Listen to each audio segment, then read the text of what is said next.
Punong-puno ng exciting sports activities ang pagdiriwang ng 430th Foundation Anniversary ng Camarines Sur, ang makulay na Kaugma Festival. Sinasabing ito ang hottest festival in the world. Ang ibig sabihin ng kaugma sa wikang Bicolano ay happiness. Kaya talagang napakasaya ng pagdiriwang na ito, lalong-lalo na ang mga sports events dito tulad ng 4th Philippine Cable Wake Nationals. Pero kung gusto nyo pa ng mas malaki, ito ang 4x4 Isarog Challenge.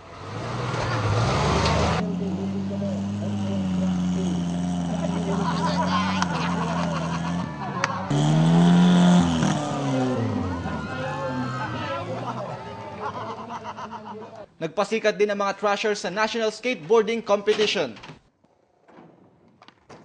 Samantala sa golf, hangad ni Phil Mickelson na makabalik ng tamang oras sa PGA Tour para sa US Open.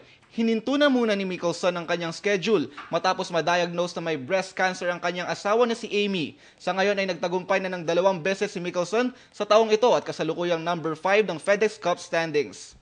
At sa boxing, pumayag na ang pound-for-pound king Manny Pacquiao na makipagbakbakan kay Sugar Shane Mosley. Subalit hindi pa ito napagkakasunduan ng magkabilang kampo. Nakatakda ang bout ni Pacman sa October 17 pero hanggang ngayon ay hindi pa din sigurado ang kanyang makakalaban sa ring. Sa tennis, pinadapa ni Dominika Cibulcova si Maria Sharapova sa quarterfinals ng French Open, scoring 6-0 and 5-0. Dito pinutol ni Cibulcova ang pagkumpleto ni Sharapova sa kanyang career Grand Slam sa taong ito.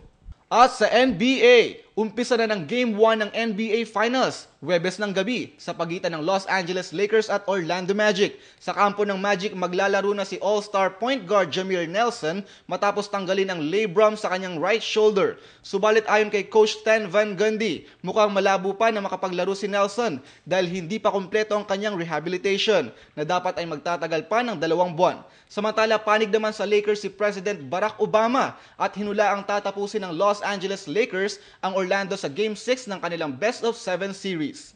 Ramty para sa UNTV News Worldwide at ito ang balita.